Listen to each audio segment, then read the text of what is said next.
Are you a sex worker looking to build a new website or a website redesign? Then you'll want to consider Fox Digital. They did a fantastic job designing my website, Stripped by Sia. If you want your website done, mention that you're a listener of the show at foxdigital.design for 20% off. Tell them I sent ya.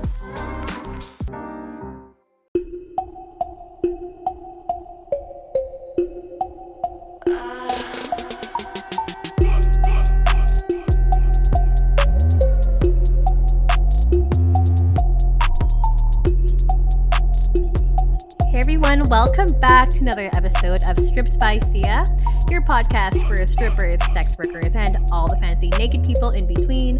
I am your host, Steph Sia, aka Kimchi on stage. Surprise, you can actually find me on stage this week. I'm surprisingly booked at the club. So if you find yourself in the Lower Mainland in Vancouver, Canada, I will be dancing at Shaker's Show Lounge this week from Tuesday to Saturday. So if you want to come chat with me, tell me how much you love the show, come buy a dance from me, etc. Throw money, do all the things, all of the above is welcome. Feel free to find me there. And besides my work as a dancer, I'm also a digital content creator. So we have an OnlyFans account. I'm also a cam model as well on Streammates, which I really need to go back there on a regular basis. And I was a former sugar baby for a number of years. And that was kind of my entry into this industry. So if you're brand new here, this show is all about destigmatizing sex work.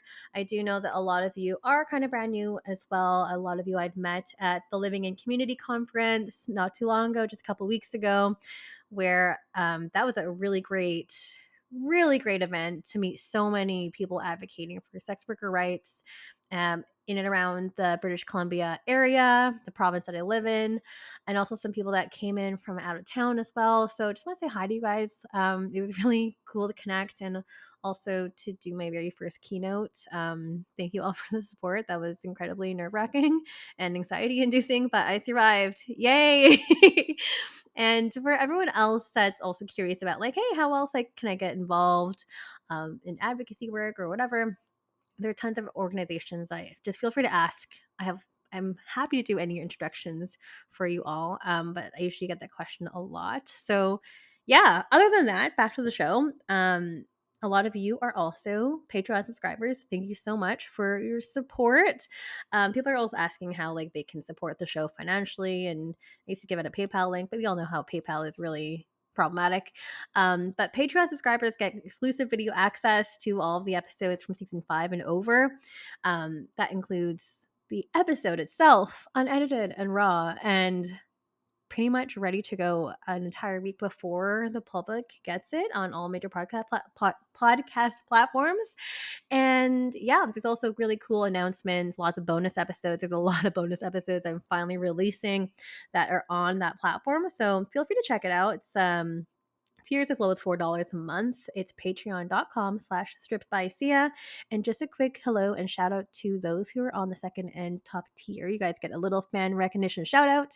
Just saying hello to Amy Taylor, who was on the show not too long ago.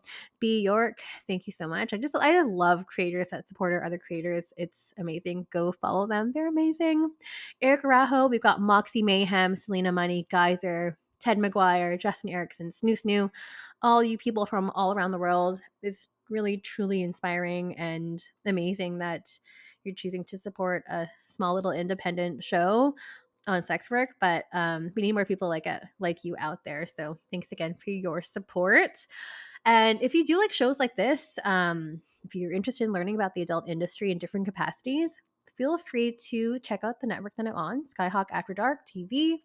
They host a lot of other adult podcasts, videocasts, other fun adult industry things on there. It's skyhawkafterdarktv.com.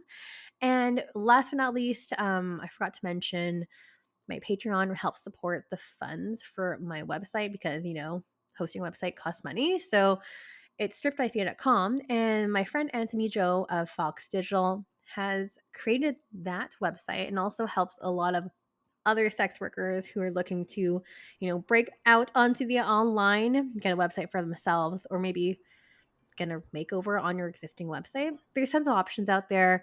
And for Strip by Sia listeners exclusively, you can get 20% off just go check him out. It's foxdigital.design and tell him I sent you. All right, we are here. I feel a little bit rusty, but I also feel talkative today. I don't know what's going on. I didn't drink coffee today, but anyways, very excited to chat about all the things today. If you're wondering what the topic is, who's going to be on the show, you'll find out very soon. Today's episode is all about trans porn, but also just talking about transitioning, how that might affect your sex work, talking about surgery, pre and post op, plans for the future, and things that might affect and impact your work. So I am bringing on trans creator Mimi O. You might have seen them on Twitch. You might have seen them in various porn online. Please welcome Mimi to the show. Hi, Mimi. Hi. So lovely to have you here today to chat about all the things. Lots of things to talk about over the next hour or so. Before we kind of get into everything, I'd love for you to introduce introduce yourself to the audience as well, maybe in your own words and terms. Yes. Okay. So, hi, I am Mimi O. I am self-proclaimed the internet's sexiest cringe lord, the world's most erotic otaku. I Um, love it. I am a transgender sex worker, specifically working in porn. I have been working as an independent creator for 3 years and have been working for studios for about 2 years. Um, and yeah, I have been award nominated in my first year doing studio stuff. I recently got to film my debut for the Japanese porn industry, which I'm very excited for. Yeah. Yeah, and we'll definitely talk about all of your achievements and how you got there and everything like that, and also like breaking out into the Japanese porn industry, which is like something we don't really ever talk about or hear about ever. So I'm excited to just start maybe from the beginning, maybe talk about your origin story in terms of how you got into sex work. So it kind of all started with my ex boyfriend um, because he was a sex worker. He had an OnlyFans. Um, and like he kind of encouraged me to start posting on Reddit because prior to doing sex work, I was someone who was very uncomfortable sexually. I was very uncomfortable with my own sexuality. I was very uncomfortable with any and everything involving sex. Mm-hmm. Um, and just very uncomfortable with just my body in general. And so he kind of encouraged me of like, you should try posting here because like I think it could actually really help you with like, your self-esteem and everything, kind of just getting more comfortable with yourself. And Mm-hmm. so I started posting like casually on Reddit every now and then. And then the pandemic hits. Mm-hmm. And at the time, I was working a retail job. So obviously, I was out of a job for quite a bit. And so um, I had already accumulated like somewhat of a following on Reddit. And so I kind of took that and like opened up a Twitter account and told myself, like, okay, when I reach this many followers on Twitter, that's when I'm going to officially open up an OnlyFans. And then I hit that number, open an OnlyFans account, and yeah, I've been doing it ever since. Amazing. And I just love how, like, especially for someone that was like, maybe quite shy about sexuality and stuff too, what a complete 180. Yeah. I mean, that's one way of building confidence. Mhm. I mean, and also like with Reddit too, that can be such a beast. And we've definitely talked about Reddit and using that as a great, I mean, it's a really, really great marketing tool, but also Yeah, can be a very scary place. it is. at times. I'm pretty much banned from almost like every Reddit that I started out on nowadays. Oh my gosh, what? Yeah, I feel like I don't know what it is recently. Just Reddit, like the mods on there have just gotten so power hungry lately. They're Ugh. like, no advertising, no whores. Yeah, they just hate horrors This is there. for organically horny people. But I mean, it looks like you've built a following there, you've gotten some success, and you're here now. And also, I mean, talking about going from independent to mainstream too. Can we talk a little bit about that as well? Yeah, so that all started in October of like 2021. Yeah. Mm-hmm. It was just I think I was like uh just 3 or 4 months like post op for my breast implants. Mm-hmm. And I was really curious about going into like studio stuff. Like I was kind of at like a point where it's like, okay, I could either like full on get, gender reassignment surgery, or I could just get implants and like try to work in like mainstream like for studios. Um I went with the latter because that was something I was just super curious about. And I kind of knew that like if I were to go through getting like just gender reassignment surgery in that moment, I would pretty much be like shutting that door just preemptively. Mm. Um, so that's kind of why I opted for like the latter of the two. And so like once I had like started to recover from my surgery, I like messaged some sex worker friends who had like worked for studios and kind of just asked for advice of like, hey, how do you work for studios? Like how do you reach out to them? And they just kind of all gave me the advice of like one of them specifically was just like, here's these directors for these studios, go follow them, comment on their stuff, eventually they will notice you, just Yes. go be annoying until they look at your page. Yep. And it worked. It worked. And then yeah, I got booked for my first studio scene and was pretty much out flying out to my first trip to California, my very first like basically trip out of state for content and everything, like a week after the studio messaged me. And the rest is history. Pretty much. I mean, yeah, it was kind of a chaotic start, but yeah. And here we are. Mm, Yes, and then we'll definitely talk about your work in the porn industry in Japan as well. But let's say that for later because I already have so many yeah. questions. So, talking about maybe let's start at the beginning, Mhm. in terms of like when you're born. Did you feel like you were in a different body at the time? And I apologize if this question is mundane, but just trying to I transport I me back to actually that don't time. yeah, I actually don't subscribe to the philosophy that like I'm a woman trapped in a man's body.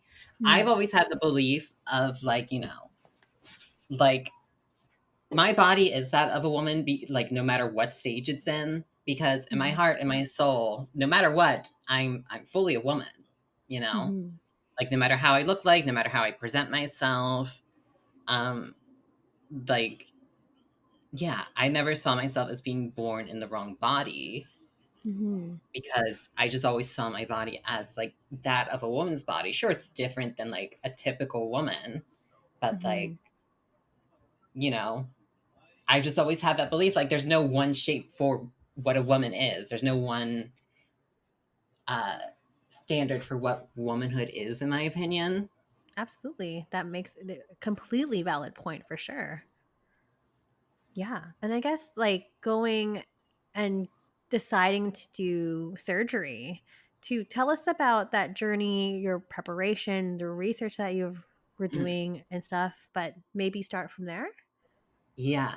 So I still haven't undergone gender reassignment. I'm still in like the midst of kind of saving up for that.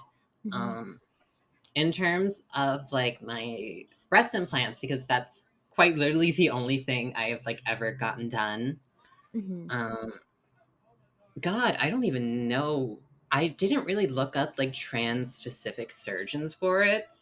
It was more Mm. so I was just looking for surgeons like in my area, and got lucky that like in my area there happens to be just this amazing, really good surgeon that does breast implants, and specifically does breast implants through the armpit.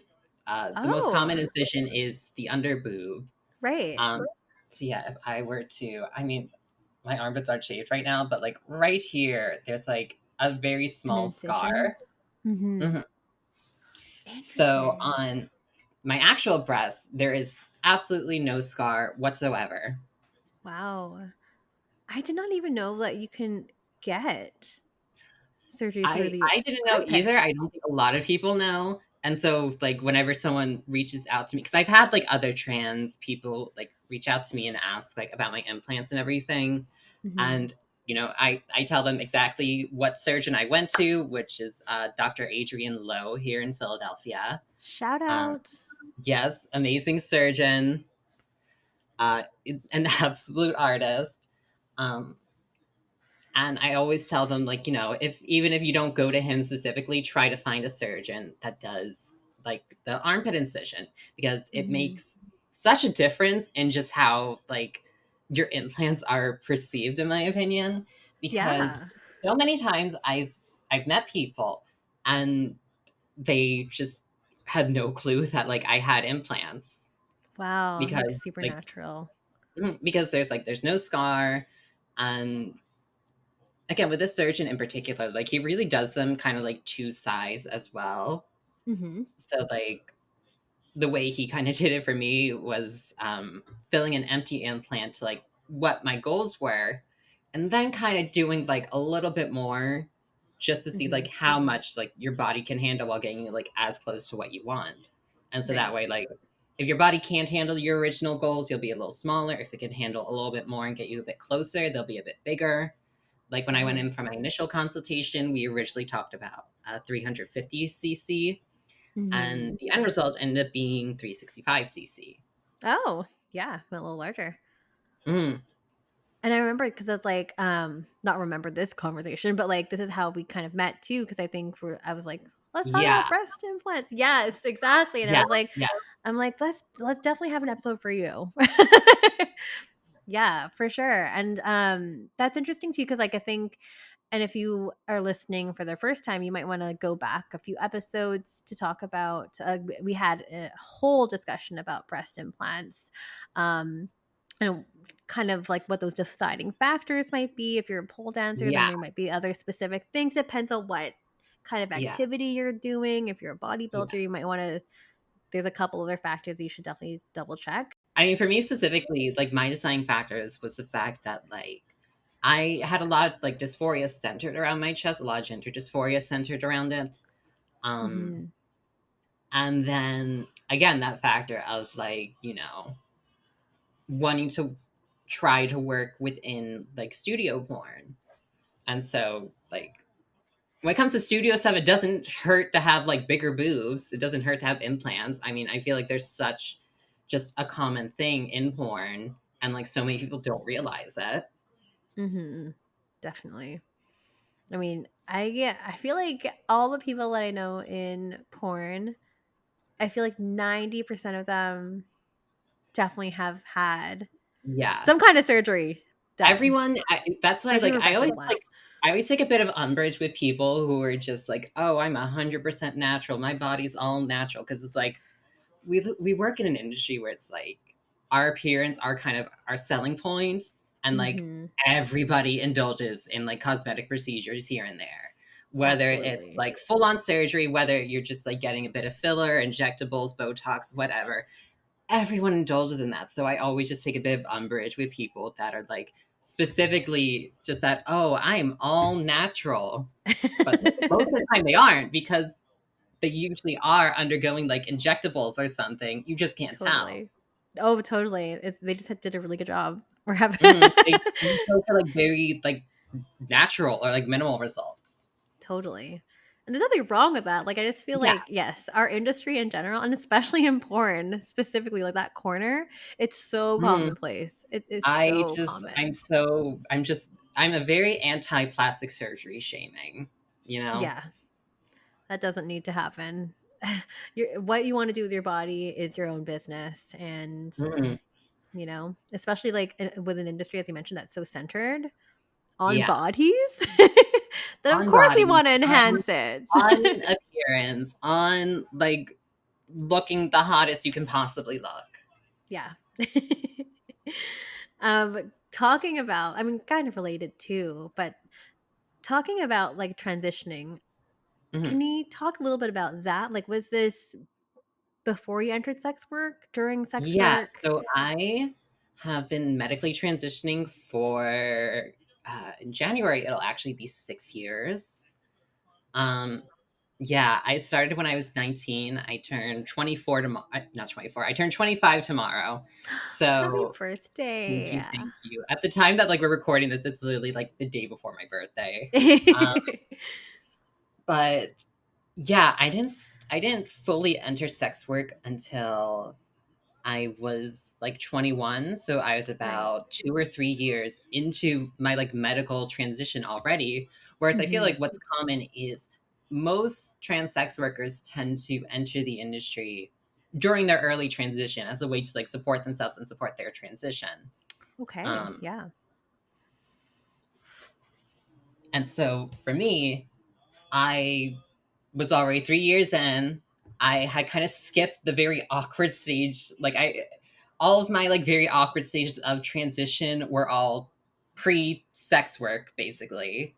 Mhm. Because for anyone who is thinking of transitioning, it is literally a second puberty Oh because my gosh. there are so many. There's a good like 2 to 3 years at least that are just so painfully awkward where you just don't know what you're doing, and Mhm. because like your body's changing, your appearance is like kind of changing over time, and like you just don't know how to adjust to it. Totally.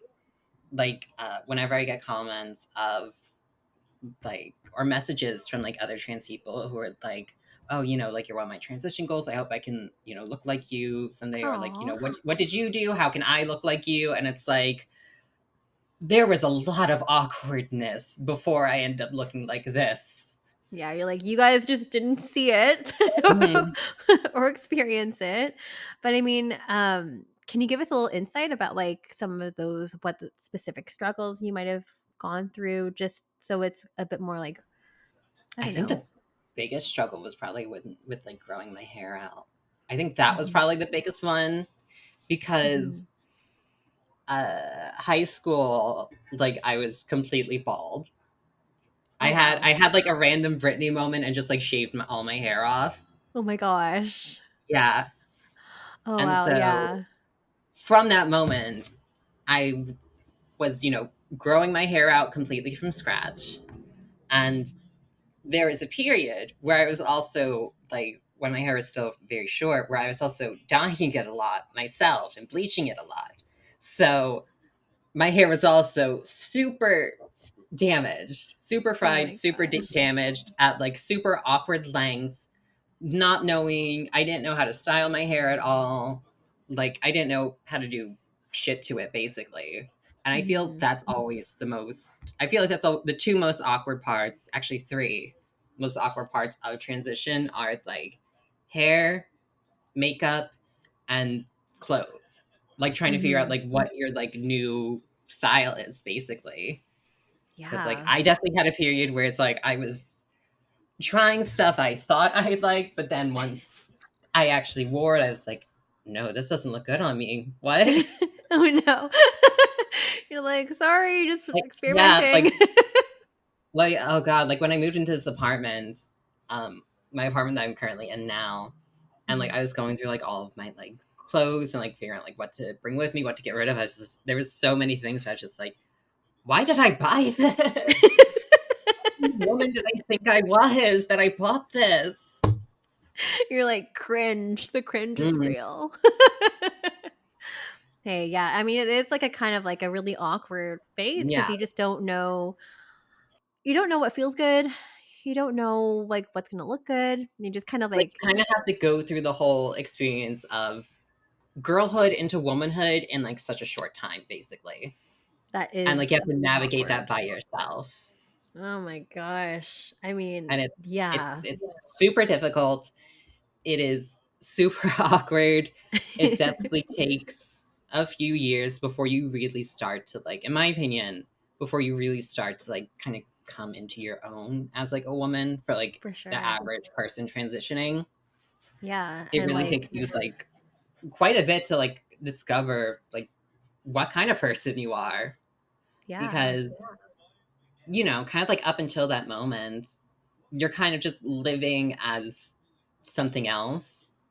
Hmm. Like you're not really living fully as yourself. And then once you start to like, whether it's like actually medically transitioning, whether it is just socially transitioning, that's when you really start to like, that's when you have to actually ask yourself, like, who am I? What kind of person am I? Like you actually have to like kind of get reacquainted with yourself and figure out Yeah. like, what do I like? What kind of person am I? What kind of woman am I?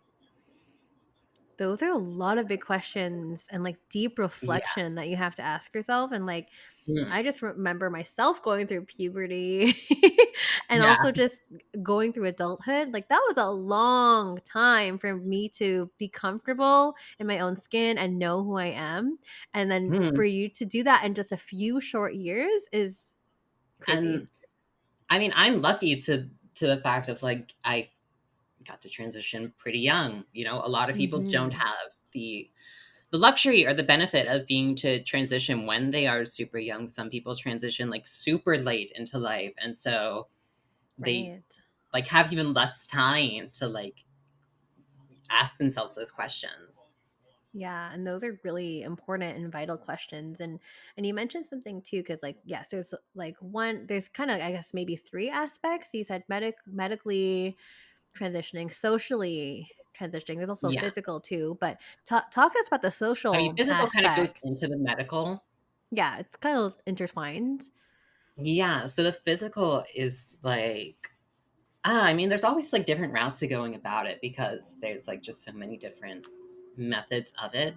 Hmm. Um, for my like medical journey, I have been on injectables pretty much the whole time. Hmm. Which injectables are like the most like potent, the strongest like doses of estrogen that you can get. Hmm. It is like the thing that gets you the most results in like relatively speaking the shortest amount of time. Oh, Um, Again, that's relatively speaking compared to like the other methods. right. And then when I was a year into my transition, that's when I started to introduce testosterone blockers. Hmm. Because a fun fact for, again, anyone who's looking into transitioning, um, it is best to start on estrogen and then Testosterone do testosterone blockers. blockers at least a year after. Because Hmm. if you start them at the same time, that increases your chances of developing cancer. Oh my gosh, I did not know that. Yes. Oh wow. Okay, good to know So it's for anyone. best to, again, anyone who is looking into transitioning, who is looking to start that journey, either start with just blockers, or if you start with estrogen, wait a year before you start blockers too. Because like your body has to kind of get, I don't know the exact Used to reason, but I'm it. pretty sure just your body has to get like accustomed to it. Mm-hmm. That makes sense because it's a lot of things happening at the same time. It's a lot of, Yeah, yeah, I mean, you're basically like introducing just an influx of a hormone into your body that your body like doesn't produce high levels of. right. And so it's, yeah, there's a lot of sudden changes. The one thing that affected Mm. me the most like immediately was like my mood. Like Oh, there's a huge shift in my, I remember this super specifically. It was the day after I had taken my very first shot, and I was getting ready for like a job interview, okay. and I was like watching, like I had on Sailor Moon while I was like getting ready, and like I don't know, like the episode that was on, like I felt myself like starting to cry while Oh watching no. it, which had like never happened before. Oh my god. And for Sailor Moon is usually pretty Mm, light stuff. So it's like, yeah, come on, body, what's going on here? Oh my gosh. Yeah. So lots of things to consider mm, for sure if yes, you're wanting to because it's not transition. just like, yeah, because it's not just like your physical body changing, because like that is a big part of it, is like fat redistribution, kind of like your body overall tends to become like weaker on estrogen, as well as Mm. fat tends to shift from like your abdomen to your chest and like your hips and thighs. Hmm. um All the good It's places, like hopefully. there's also like just an emotional and mental shift as well that happens when you start it, because Totally. again, you just have this like huge influx of hormones that just you didn't have before. Yeah. And it takes a lot for your body to get used to that. I'm Hmm. sure. Yeah. I mean, this was happening because you started transitioning at 21 or 21, I guess, for math. No, 19. But then you started in I the started, industry yeah, I after started to that. medically transition at 19. I started to do sex work when I was 21. Right. And we were talking in the beginning at the top of this conversation talking about, okay, I'm like mid transition, but you were Mhm. talking about some people might do that at the beginning. But Yeah, talk that to us about your experience though, being in the middle of it all. I really don't know what there is to say about it, because like at the time that I started, like 3 years is kind of when you kind of start to like level out, in my opinion. Okay. So by that point, like I was pretty like just used and accustomed to everything. Um, like pretty much all the major changes that like were going to happen happened, Happened and like it was already. just, Mhm. yeah. And at this point, even now at this point, like me taking my estrogen is just like making sure everything stays the way it is. Right. Um, So I wonder like if there are folks in the audience that are like looking about or thinking about transitioning, would you actually recommend it, about I like 3 always, years in? I mean, definitely, yeah. Yeah. I always am like, because like the worst thing that can happen is like, you're like a year into it or something, and you realize like, yeah, this isn't for me, and then Mhm. like that's it. That's all it has to be. It's Right. just like, yeah, that like I try this, it isn't for me. Like I am so pro like everyone just having easy access to hormone replacement therapy, Mhm. because like, yeah, like you try it and you realize like, yeah, this isn't for me, like I'm gonna stop it, and like that's all it has to be. Yeah. And it shouldn't be a big deal too. I don't really Mhm. hear a lot of those kind of Yeah, I mean situations or they're definitely cases. like, I feel like within like the past year, within 2023, with like um at least the beginning of 2023, when like so many states were trying to basically outlaw transitioning, Oh my gosh, I like know. like you were hearing so many of these stories of like detransitioners and everything, and like detransitioning is such a rare thing within the trans community. Mhm. And like usually people who detransition are people who didn't properly look into what hormone replacement therapy does to you, Mm. Yeah. because that's like the majority of us look into this stuff for like years and years, Yeah. and are like, we're looking through forums and blogs, and like we're watching videos, watching like frequently asked questions about like, what's the experience like.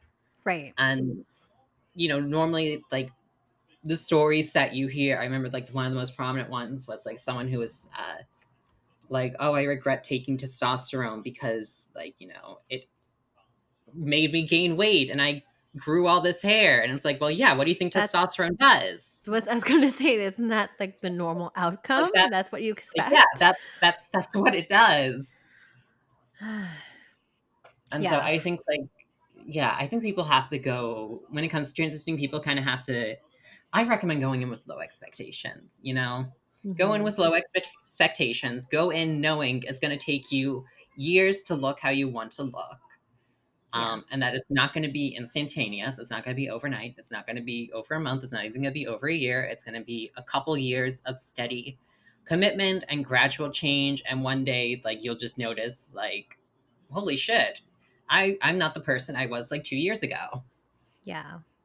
It's a commitment and it's also a Mhm. journey too. And like any kind of change or any kind of surgery does usually take a few years, 2 to 3 Mm, years for your body to completely change, and for Yeah. that to be complete, Even like like, any just cosmetic surgery. mm-hmm. Like even like for both cis and trans people, any cosmetic surgery, it takes your body a while to kind of settle Yeah. when you like make major changes to it. Yeah, like, Like for maybe instance, like, I not even, like, any kind of cosmetic surgery, I am, like, gonna get Invisalign. I just went to the mm, orthodontist yesterday, and you're like, "It's gonna take about 2 years and another year on, like, retainer to make sure that yeah. everything's gonna be in place," and it's a similar kinda thing. Similar but different. Mhm. But you know what I mean? Like, things take Yeah. time, it's not just, like, an I mean, overnight decision. I remember when I got my implants and like when I was recovering, I was like looking through Reddit threads of like or no, I went onto Reddit and I asked like, hey, how long does it take for your breast implants to like actually look normal? Mhm. Because I was just like, how long am I gonna have to deal with? Because they didn't always look like this. Like I remember Right. looking like the day after, and I was like, holy shit! It looks like someone just literally stuffed like two hard cantaloupes into my chest, and Yeah, then I like mean, and then like it I takes had that time. slight little moment of like, oh god, was this the best thing? But then like as time went on, and like my body adjusted to everything. And the key thing for anyone who has implants, key thing is also making sure you massage them right. And Oh. you're like, oh, my surgeon gave me like a whole list of like exercises and like massages to do to help them settle. Um, Mm. so for anyone who is entertaining breast implants, make sure you do that because it can make a world of difference. FYI, and especially if you wanna have tits that look like Mimi's. They're beautiful. Thank you. Thank FYI. I you. mean, Make speaking sure of you. surgery, oh, sorry, go Mhm. ahead. Oh no, I was gonna say like make sure you get them proportion to your body like I did. And that too. Unless you want like really unnatural ones, because that's always like a good look too. Yeah, it's whatever floats your boat. Whatever you want. I Um, love some good like over the top just huge implants. it's a look. Shout out to my friend Stephanie Michelle, who probably has like the best looking, just absolutely like huge. Like I think she's up to like 1200 cc at this point. Now I need to see this person. I'm gonna be Googling this person after. I I will need to send see you her Twitter because anyone who has seen her work knows that like she's a girl who loves her implants and loves her plastic surgery, and she looks great. She owns it so much.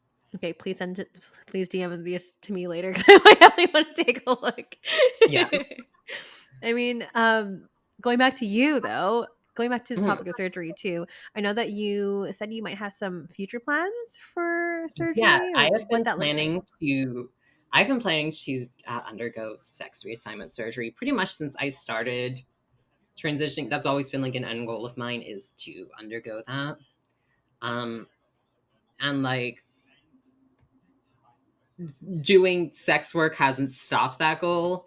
I've Mm-hmm. definitely heard stories of like trans sex workers who forego getting it because like they don't want to lose out on the income of Mm, like being pre-op, even though it's not really like a very modern term, but right.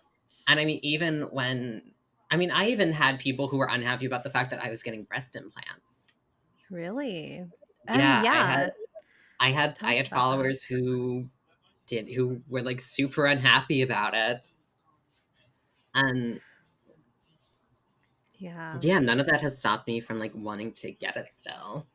No, and it shouldn't stop you if there's something that you want to Mm, do. Like, again, I it's feel your yeah, I body. feel like the like something that gets like something that really doesn't get discussed like in regards to like trans porn, in regards to trans performers is, you know, things like gender dysphoria, things like Hmm. affirming surgeries, affirming care, all of that stuff that we do.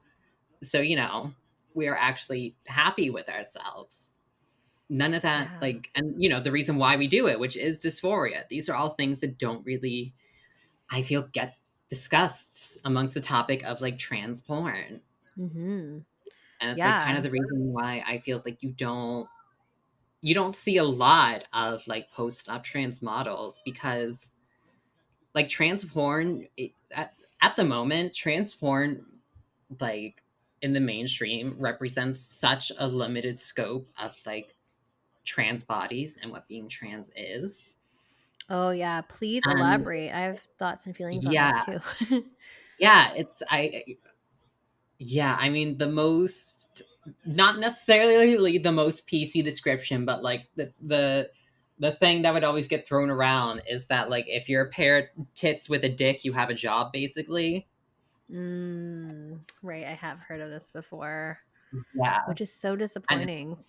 yeah, because it sucks because it's like there are so many amazing trans creators out there, both like trans women and trans men who, you know, don't necessarily fit the scope of like what studios are selling. Right. But Yeah. in my opinion, studios are, at least American ones, are just kind of dying, I feel. Oh, yeah, let's talk about that. In terms of like I trans porn specifically, or just I think like all porn in around in general? general, but like in the past year, I don't know what it is. I've noticed such a regress with trans porn studios. Like when I started in studio work, I feel like studios were really like, I guess the best way to describe it is like thriving. Like you were seeing a good variety of like newer trans performers, new and like upcoming trans performers, like working with these more mainstream studios. And Hmm. now I feel like since the beginning of 2023, that has all kind of regressed. You don't really see Hmm. these studios being as active anymore. The ones that are Oh. active aren't really, you know, reaching out to like, they aren't hiring the newer performers. They're Hmm. hiring, you know, like the same five established ones for everything. Okay. And Yeah. I mean, that's just for trans women. For trans men, it's even worse because trans men basically have like no Nothing. opportunity. Yeah. Like, you know, for trans women, we have half the opportunities, and that's being generous, of our cis counterparts. And Hmm. then trans men have half the opportunities of like what we have, basically. Which is not a lot. Mm-hmm. There's not a lot of It's not representation because, in that. and it creates like such a toxic system of like these studios that then come in to try to like, you know, basically I think the best way to describe it is like exploit us in a way, Yeah. Yeah. because they come in, you know, make content with us and then kind of just pay us shit. Hmm. Like I've been lucky that like I um like never got what I thought was like what I felt like was being underpaid. I Mm. mean, if I can talk, I'm gonna be like as transparent as possible. My Yes, we usual love scene rate, transparency. my scene rate for like all of my scenes that I did was $1,000 per scene. I got that from the very beginning, and I got that consistently with every studio that I worked with. Hmm. Um, and I got lucky with that because there are girls that make way less than that. There are trans trans women and trans men that make that never even see close to that amount because Yeah. these studios know that like no one else is hiring us. Yeah. Like Which is really exploitative. I have heard stories of certain long running trans studios underpaying their models, specifically underpaying their black and brown trans models. Ugh, even Like worse. I have heard one girl who, a black trans performer, who she was paid like $200 for a full sex scene. And Oh mind you, the gosh. $1,000, like I make less than what a cis woman does to do anal, Right. which is That's like the so even fucked. crazier parts. I'm so disappointed to hear this. Like, I know I Hmm. had a conversation about this briefly with Crystal Penn on the season last month. Not last month, sorry, last season. But we were talking about like trans representation in major porn studios and like just almost like they're tokenizing. Yeah, trans I think the issue performers. of it is that, like, you have directors who just, like, could not give less of a shit about trans performers Yeah. and, like, just care about, like, like, getting their check at the end of the day, just putting Yeah. something out there. Yeah, like, the putting something out there thing is definitely something I was gonna lead Mhm. up to for sure. It's just like, okay, well, we've got, like, check it off the list. We've got our trans performer there, we've got our BBW person there, and we got our, Yeah, like, black porn yeah, actress, whatever. We've filled the roster there, and we're good for the year. Next. yeah. I think it all kinda comes down to is the fact that, like, just mainstream porn in general is just so cis-centered and so cisgender focused. Even Mhm. for, like, trans studios, it is still that, and it's to the point Ugh. that it's, like, even for, an award show specifically to highlight trans performers, you still have Yes. cis like, performers who, like, have nominations. Yeah, and they dominate most of those award shows too. Because I was at the AVNs earlier this year, and, like, I remember the trans, categories being so much smaller. It's There's, it's like, 4 always it's categories. Yeah, it is so much smaller compared to, like, because when you're a trans performer, you can never be nothing but a trans performer. Right. When you're, like, a Yeah. cis woman, like, you could be barely legal, you can be a MILF, like, you can be, like, so many other things, but when Mhm. you're trans, you can only be trans. Like, you can't even be a Right. trans woman or a trans man, you are just It's just trans. trans, and that's, like, It's the mhm. the token, that's the label. It's, like, almost like in acting when you're typecast. Yeah, basically. That's the only role that you can play, Yeah, which is so and infuriating. yeah, and again, it's like it's such a limited scope. You get such a limited, like, representation of trans people. Yeah, which Um, is just disappointing, and I mean, like, is like, for even for the studios that are that you mentioned that there are studios that are specifically for trans porn, and they're still yeah, spewing out this one narrative, this one look of what trans basically, porn looks like. yeah, because overall in the industry, like, if you're a trans performer, you kind of can't be successful unless, like, you're versatile, Mhm. like, or yeah, if you're versatile but mainly a top. Because, like, if you look at all of, like, the popular performers now, they're all Mhm. performers that do, like, a lot of topping, that are versatile. You can't be, like, just a bottom in trans porn, Mm. basically. Gotcha. Um, which kind of sucks because one of the biggest things that, like, medically transitioning affects is, like, your ability to, like, to get an erection, your ability to, like, physically come. Yeah. Like, you can't get hard and come the same way a cis man can. Mhm. And I feel like so many, both consumers of trans porn and both makers of trans porn, don't understand that and don't get that, and just Yeah. expect our bodies to still operate just like, oh, your body is, like, still the same, you just have boobs. It's like, no, it's No. so much more, because, like, normally the common thing to be able to, like, do those things normally is a lot of girls will, like, basically temporarily stop their regimens, Oh, and yeah, so they can get, like, their testosterone levels up to that point to be able to do all those things, like, efficiently, right. which, like, that was something I was never going to do. Yep. Like, I respect anyone who is able to do that. I respect anyone whose bodies can do that. That's something I was never going to be able to do because, like, for me personally, oh God, whenever I stop, and, like, this is so relevant now because I've been waiting for, like, my current refill to get in. Mhm. And it's been like, oh God, it's been so delayed. When No, I I'm am, like, sorry. off, when I'm, like, off my hormones for, like, an extended amount of time, I go full on insane because, Oh, like, no. there's just that sudden, like, my testosterone starts to get up again, and it's like that's Yeah. something that, like, I haven't dealt with in such a long time. Yeah. And like That's really just hard. the mixture of those two together is just not good. No, I was gonna say, like, how can people even operate that way? That's so hard, but I I understand I because really don't know. Again, they I wanna do the really respect job, anyone who is able to do that. I wish it didn't have to be that way, you know? right? Because like the thing is, like, oh god, there's one thing I love. I love being able to, throw on a strap to top somebody. Mhm. Like, if we could have more of that, please. Like, I'll top anyone. Just give me a strap.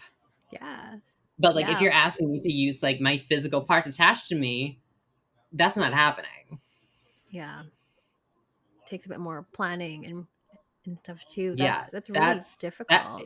Yeah, that requires me to like compromise like my own transition, which like I'm not doing for anybody. No. Not doing I for just anybody, not doing for any check. Like, no. it's not worth it. Hmm. Yeah. Like the one time I did try to do a scene where I was topping, I was like absolutely miserable because I was just so outside of my comfort zone.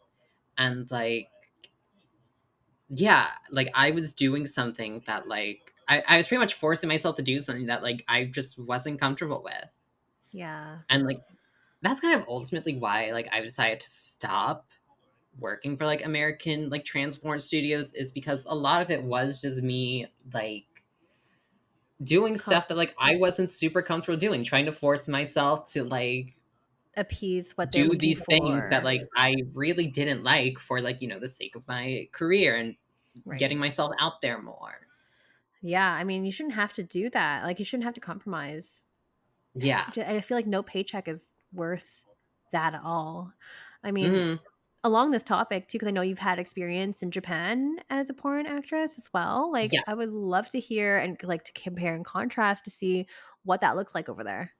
Oh, my experience with like working for Japanese studios is a complete 180 from American studios. Oh, yay! I love to hear that. Like my experience with working for like Japanese studios, being on Japanese sets, it was the most like I've only ever worked with like one American studio that like I had the same feeling with, where it's just like it was so comfortable, so accommodating, and like oh god, there was just like there was just so many things where I was just like, wow, why can't Ha- American studios be like this? Like the staff were just like so like attentive and again accommodating to like my comforts and what I wanted to do, and really good at just making sure like I was okay and everything. Like I felt very catered to on set, which is like I had never felt like with an American studio before. You should always feel that way. That makes me sad to hear I this. know, I know. Like Ugh, be surprised. Like it should be that way. right? The talent like should be catered to, because it's like no matter how many new talent shows up in the industry, if you aren't treating your talent well, then like, and they all decide to not work for you anymore, You're what not do you gonna have have a left? business. Nothing. Yeah, Yeah. exactly. Yeah, I hear you. Um, I mean, how but did you yeah, even like get involved with the Japanese porn studios? so this all kind of started with I it all started with this director Kingdom, who he is the owner and director for this site Japorn Triple X. And he like his whole thing is that he used to direct like Japanese porn. He's based in Japan, and he used to direct like for the actual Japanese industry for a living for I think like 10 years or so. And then eventually he kind of left that to start his own site and essentially just makes like uncensored Japanese porn. Fun. Fun. And so, like, me and him had talked about just working together for like years and years and years. And then eventually I just kind of decided, you know what? Like, I'm just going to go out to Japan and we're going to shoot together. So Love it. I planned a trip. And I mean, this trip originally started as like a vacation for me, but then like I messaged him and I was like, fuck it, let's make this a work trip. And so, I talked with him, and then because he knew like I really wanted to work in like the Japanese industry as well, and so he set me Mhm. up with um, a newer studio that was like kind of starting, Nice. and this was like an actual like Japanese, full on Japanese adult video studio. And so, yeah, that's kind of how I got to shoot with them and everything. Amazing. And it sounds like your And experience thus far has been positive, yeah, it really comparatively has. Like, I so. mean, like every time there was like a cut, like there would always be a PA coming over with like a bottle of water for me and like a sweat towel and everything. Oh my Um, gosh.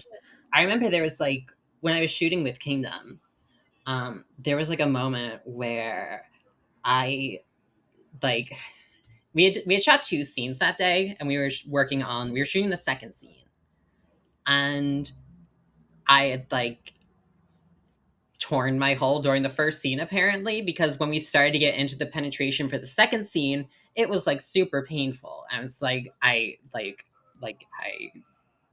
think I like have a tear, like I'm sorry, I Yeah. don't know what to do.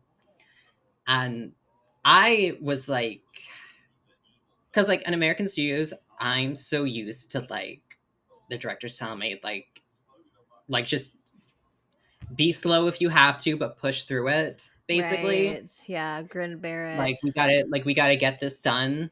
Yeah. We got to Um, wrap it up. and so Like, yeah, and so uh, I kind of started to have like a freak out, and I was like I was like starting to cry and everything, because I was just like this is getting like so held up because of me. I feel so bad. I don't know what to do. Um, but then like he kind of noticed, and so he calmed me down, and he was like, hey, like it's fine, we will stay here like as long as it takes to get the scene done, like we'll wow. take as long as it takes for you, like I just want to make sure that you aren't hurting yourself and that you're okay. And Oh my so like gosh. they literally like they got like some like ointment for me to like handle everything so I could get through the scene, and like took their time, waited until I was ready, until I gave the okay. And yeah, that was just like, it was just such a good experience. It was so nice to like feel actually cared for, Yeah. because I like that's I'm like I'm getting emotional right now. I'm like the tear in my eye. I'm like this is actually like they actually accommodated you for all of that. And like the fact that I'm like shocked at this yeah, like it's so sad it's because it's like amazing. porn is like, it's physically demanding. It Mhm. is a physical and emotional, like it's a physical and mentally demanding job. And I feel like so many directors just don't accommodate for that, Right. and don't the majority of them don't accommodate for the toll that it takes on us, and aren't properly equipped for like when Mhm. stuff like this happens. Yeah. um and Yeah, I hear yeah, it was you. just, it was such a refreshing experience, and it was in that moment that really cemented it for me of like, yeah, I'm done with American studios, I am full on done. Fair enough. Fair And enough. then, oh my god, another like little thing that they do is, um they have like a PA that like is basically at like the actor's side at all times, Mhm. and with a little cup of lube for like the actor to basically like stick his fingers in and like lube up whenever he needs to.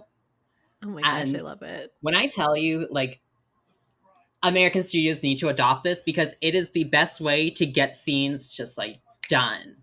Right. Because the typical experience for when you're shooting like for an American studio, in my experience, is, you know, you get 5 minutes of this position, cut, Mm, relube, reset everything, which maybe like a 5-10 minute setup, and then okay, 10 minutes of this position.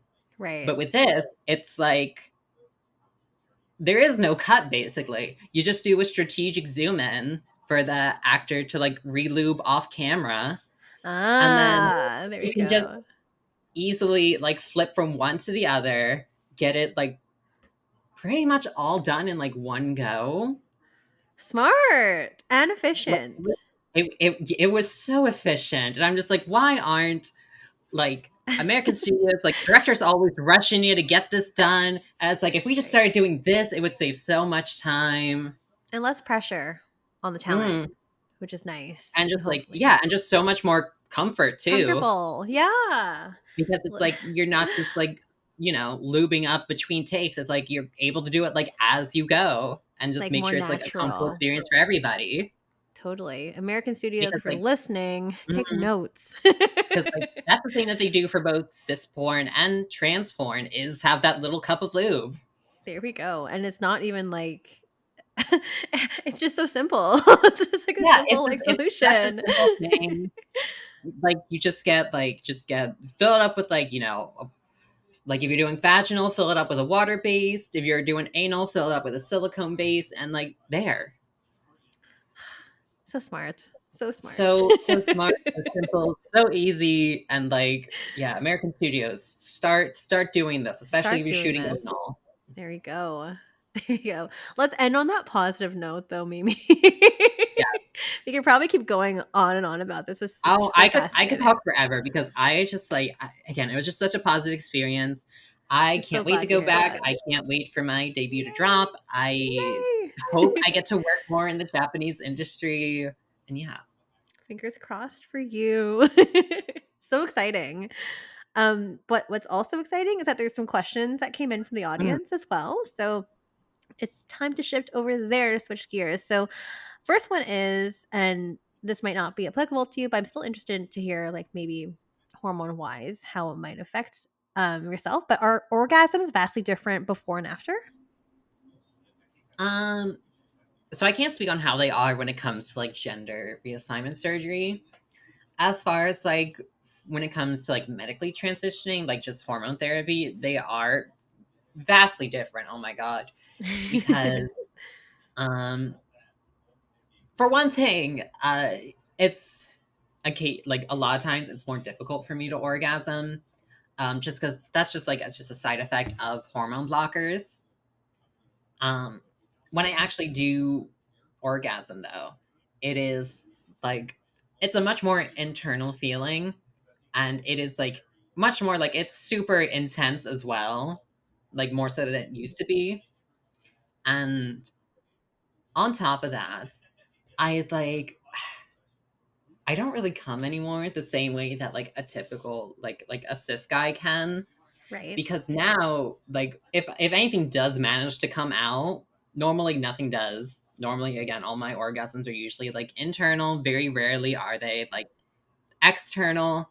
On the rare Right. moments that they are, it is just like the smallest little like puddle of just like basically like just clear squirt basically. Oh, it's so cute. Like completely clear, and like the first time I ever noticed this I was like wow, like that is completely clear, huh? That's so different. I never even thought It's about so that. yeah, not a lot of people like know that like that's the reality of how it is. So It's thank great you, though. Twitter Like loser, for that yeah. question. That's awesome.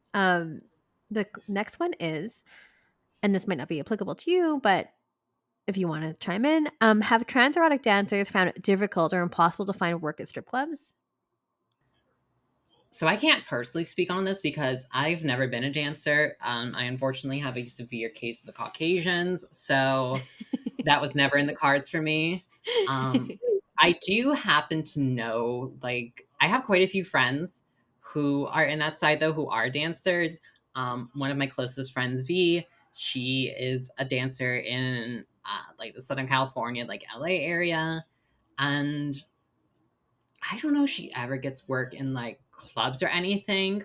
Usually, I guess the more accurate way to describe it is like she's more of like a showgirl because she's Hmm. more so like working events and stuff, Yeah. Or as opposed to working going. like exclusively at a strip club. So yeah, I'm not sure if like how it is for like trans strippers. I think the more common thing is that they more so go along that like from what I notice at least, just as an outsider looking in, I notice more so them going along with like the more showgirl as route as opposed to like the traditional stripper route, if that makes sense. No, that makes a lot of sense too. And like chiming in as well from Mhm. my work here as a dancer in Western Canada. Yeah, I don't find any traditional like strip clubs like actually designated and licensed as a strip club. hiring Yeah. any girls that are trans, and no trans women, or no trans at all, actually. Yeah. But there are a lot of events, as you mentioned, queer and NB inclusive Yes. nights and private events, especially kink events, that do hire a lot of trans folks, at least here in Western Canada. So Yeah. that's all I can say in that front, Anyone though. who is ever in Southern California, go to Jolene at Precinct, is like the best monthly inclusive strip show ever.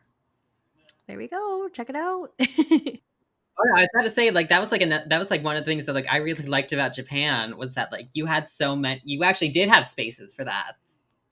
Yeah. And like in like the Red Light District and like Shinjuku and Kabukicho, you have spaces for like bars entirely staffed by like trans women, or like strip clubs for that, like, staff trans women. I'd love to hear that. So I much wish more America would just progressive. get on that already. Right? We're just so freaking slow here. Like, Mhm. slow and just disappointing overall, to be honest.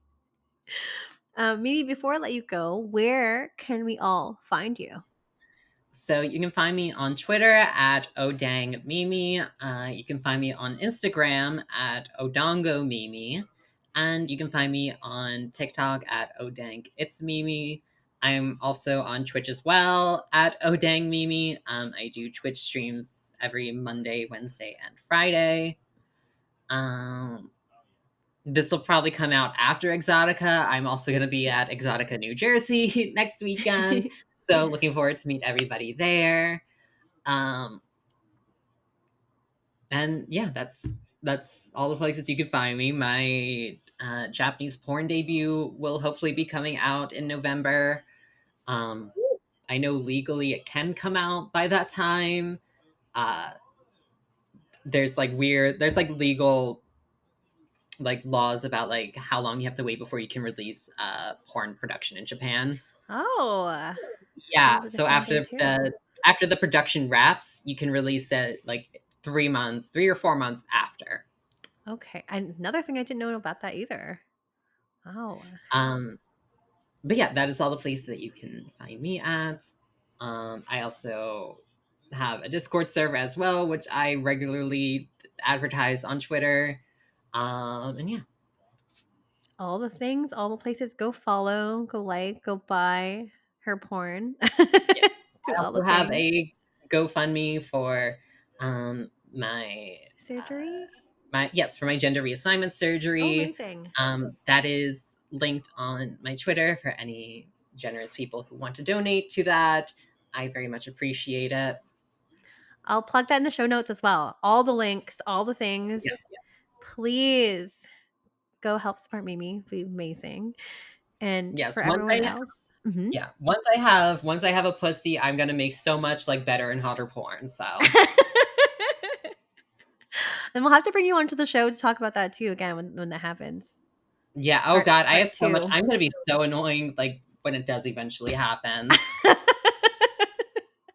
You're gonna be just fine. I haven't even gotten it yet. I already have like 5 videos planned for it. Thinking ahead. Smart. Yeah, Smart yes. businesswoman. Mhm. And everyone else that's listening at home, it's Stripped by Sia on Twitter, Stripped by Sia podcast Stripped by Sia podcast on Instagram. I'm still trying to regrow that account. Patreon.com/stripped by Sia if you want to financially support the show. If you want to be on the show and I haven't personally invited you, you can try to pitch yourself at strippedbysia.com. So click on the contact button there. I'm always open to hearing all of your interesting pitches. Because again, this industry is so vast and I can't cover it all. I mean, I can.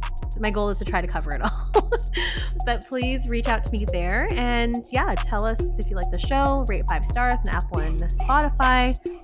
And it's new episodes every single Sunday. We'll catch you all in for another episode next week. Thanks so much for joining us today, Mimi.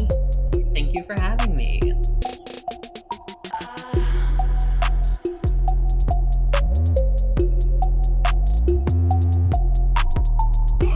You're listening to Stripped by Sia, hosted, produced, and edited by Steph Sia.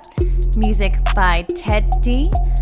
Graphic design by Maria Bellandarama, and photography by Ian Dabrin.